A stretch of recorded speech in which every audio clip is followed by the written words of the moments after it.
नमस्कार दोस्तों, मैं advocate Vishnudhari Singh legal channel में आप सभी दर्शकों का स्वागत करता हूं। दोस्तों, आज मेरे वीडियो बनाने का टॉपिक है, जब आप कोई न्यायालय में सिविल केस करते हैं और उसमें अगर आप समझौता करते हैं तो उस केस में जो विषय वस्तु नहीं है, यानी उस केस में जो संपत्ति का वर्णन नहीं है किसी बाहरी संपत्ति के लिए भी, उस केस में आप कंप्रोमाइज कर सकते हैं। आइए दोस्तों, आज का यह वीडियो इसी टॉपिक पर है। दोस्तों, कभी कभी ऐसा होता है कि न्यायालय में जब आप सिविल केस का मुकदमा करते हैं तो एक स्टेज आता है जहां पर आपस में कंप्रोमाइज करने के लिए जज साहब भी कहते हैं कि अब आप दोनों कंप्रोमाइज कर लें। दोस्तों, यह स्टेज है 89 CPC का। 89 CPC यह प्रावधान करता है कि जब प्लेंटिफ अपना प्लेंट फाइल कर दिया, केस एडमिट हो गया, प्रतिवादी अपना रिटन स्टेटमेंट दे दिया, लिखित बयान दे दिया, दोनों एक दूसरे के क्लेम को समझ गए कि हाँ, वास्तव में उनका प्रतिवादी का क्या क्लेम है और वादी का क्या क्लेम है। ऐसी परिस्थिति में दोस्तों, दोनों पक्ष एक दूसरे के क्लेम को समझने के बाद अगर चाहें तो आपस में समझौता के द्वारा मुकदमा का निपटारा कर सकते हैं। दोस्तों, न्यायालय के अंदर में जो आप सूट फाइल करते हैं उसमें एक संपत्ति का वर्णन होता है। जिस संपत्ति पर आपका विवाद हो उसी का वर्णन होता है, उसी पर आप केस करते हैं।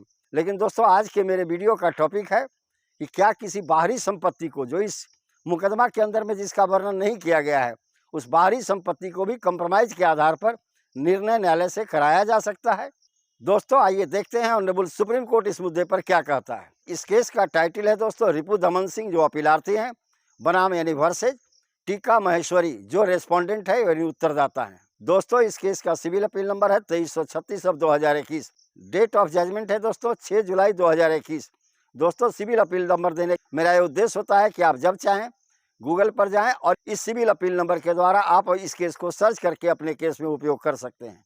इस केस में ऑनरेबल सुप्रीम कोर्ट ने अपना फैसला सुनाते हुए कहा कि जब संपत्ति पारिवारिक हो, से 2 या 2 से अधिक शहर में हो, लेकिन विवाद किसी एक शहर के संपत्ति के लेकर के आप इसी परिवार में चल रहा हो, तो इस केस में भी जो एक शहर की संपत्ति या एक गाँव की संपत्ति के लिए विवाद चल रहा हो, अगर दूसरे गाँव में भी कोई संपत्ति है, अगर दूसरे शहर में भी पारिवारिक संपत्ति हो, तो एक केस में दोनों का समझौता किया जा सकता है। दोस्तों, इस केस में ऑनरेबल सुप्रीम कोर्ट ने कहा कि कंडीशन सिर्फ एक है, यानी जो भी विवाद हो, जो भी विषय वस्तु का विवाद हो, चाहे वो एक गांव का हो, एक शहर का हो या दूसरे शहर का हो, एक केस में उस संपत्ति का वर्णन नहीं भी किया गया हो, लेकिन अगर वह संपत्ति पारिवारिक विवाद का है तो दूसरे गाँव या दूसरे शहर की भी संपत्ति का निपटारा कंप्रोमाइज के द्वारा इस केस में किया जा सकता है।